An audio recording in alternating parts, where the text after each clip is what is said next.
The auditorium was packed, lights blazing, the air trembling with anticipation.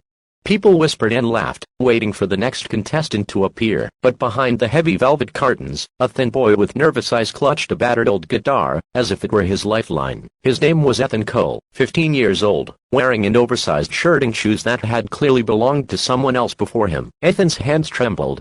The calloused fingers, that once danced freely over guitar strings, now felt like they were made of stone. The weight of the moment pressed down on him, but so did something else, the voice of his father echoing in his head. "You've got music in your blood, son.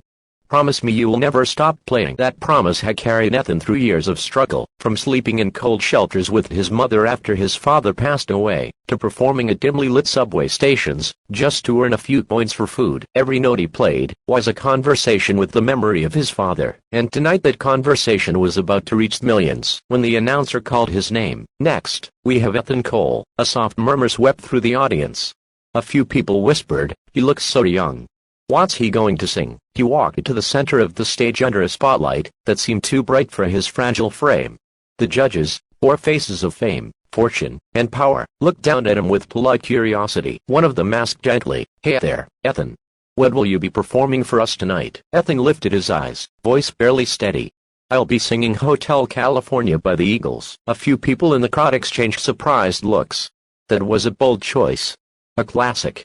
A song few dared to touch. The judge raised an eyebrow, smiling. "Big song for a young man." Ethan nodded once. "It's my dad's favorite." The audience fell silent. Even the judges seemed to sit up straighter. Then Ethan closed his eyes, took a deep breath, and began to play. The first notes flowed from the old guitar like honey melting under sunlight. The sound wasn't perfect, but it was raw, emotional, real. Every strum carried years of longing, every pause carried the echo of nights spent alone, and every word, when his voice finally joined, hit with the force of quiet heartbreak. "On the dark desert highway, cool wind in my hair." The crowd leaned in. His voice wasn't polished, it was pure, raspy, trembling in places, but filled with so much soul, that it felt like the song was being born again, right there on that stage. As he sang, flashes of his life seemed to weave through the music. The night he played for strangers on a rainy street corner, his mother watching him from across the road, shivering, tears hidden behind her smile. The letter from the landlord warning them to leave, because they couldn't pay rent. And the photo of his father, a musician himself, smiling proudly, guitar in hand. By the time he reached the chorus, something magical began to happen. The judges weren't just watching, they were feeling. The audience wasn't just listening, they were living the song through him. The lights dimmed, leaving only a soft golden halo around Ethan.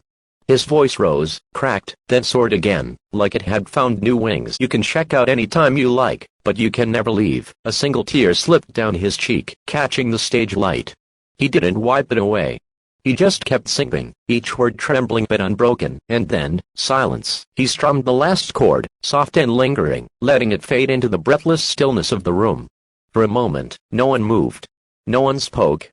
The air itself seemed to be holding its breath. Then, the first clap. Then another. Then a wave. Within seconds, the audience was on their feet, roaring, crying, cheering. People were shouting his name. The judges looked at each other, speechless. One of them wiped away tears. Then, slowly, one judge reached out and pressed the golden buzzer. The world exploded in gold. Confetti rained down like a storm of light. Ethan dropped his guitar, falling to his knees in disbelief. He covered his mouth, unable to breathe, as the audience screamed louder and louder. His mother, watching from the sidelines, sobbed uncontrollably, her hands pressed over her heart. One of the judges walked up to him, crouched beside him, and said, "Ethan, that wasn't just a song. That was a journey. You didn't sing Hotel California, you lived it. You reminded all of us why music matters." Ethan's lips trembled. He looked out into the crowd, through the golden haze, whispering softly, "Dad, I did it." That night, the video of his performance broke the internet. Millions of people watched as this unknown boy with a second-hand guitar poured his heart into a song from another time. Comments flooded in. People shared how his voice reminded them of lost loved ones, of dreams they'd given up on, of hope that music could still heal. A few weeks later, he got a call. It was from a record label that wanted to sign him, but when the man on the phone asked him how much money he wanted, Ethan simply said, "I don't want to be rich. I just want people to feel something when I sing." Months later, standing on a massive stage at the finals, Ethan once again looked up at the lights, but this time, he wasn't afraid. His mother sat in the front row, smiling through tears, holding a framed photo of his father. When Ethan began to sing again, the entire audience rose, before he even reached the chorus.